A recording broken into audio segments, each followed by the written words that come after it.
Você provavelmente já ouviu em algum momento da sua vida que ouvir Mozart deixa as pessoas mais inteligentes?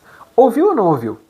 Talvez como curiosidade, talvez como dica educacional, talvez como um argumento para colocar música clássica para estudantes, crianças ou às vezes até bebês. Pois é, isso tem nome. Chama-se efeito Mozart.